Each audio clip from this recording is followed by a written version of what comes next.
السلام علیکم ګران محترمینو ملګرو، ایله لرم چې روغ جوړه خوشحاله به یاستئ او د صحت جامې به مو په تن وي. په دغه ویډیو کې به زه تاسو ته دروښیم چې تاسو څنګه کولی شئ چې د رمضان د مبارکې میاشتې لپاره داسې ښایسته او خوندور نومونه جوړ کړئ. نو دې لپاره ما تاسو ته یو ښایسته او خوندور اپلیکیشن راوړی دی او ویډیو تر پایه راسره وګورئ. ویډیو مه سکیپ کوئ تر څو ټوله طریقه باندې پوه شئ.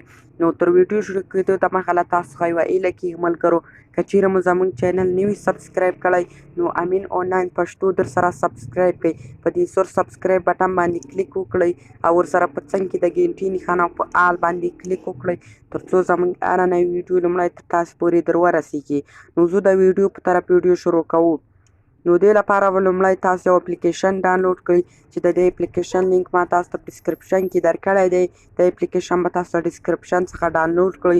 چې کله مو ډاونلوډ کړو نو اوپن به کړئ.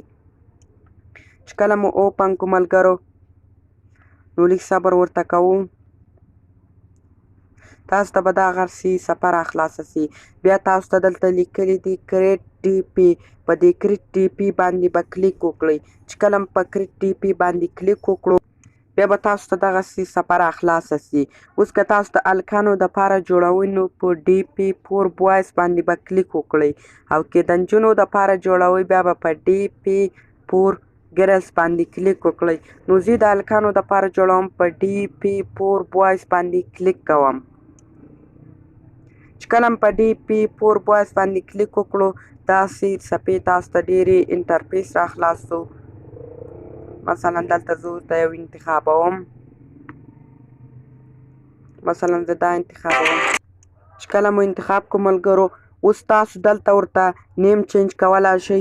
مثلا زه یو نیم ورکوم افغان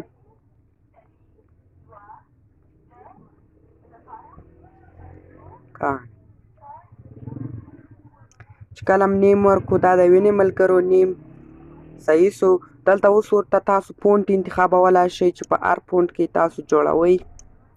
دلته تاسو ورته کالر چینج کولی شئ. بیا به په اوکې باندې کلیک وکړئ.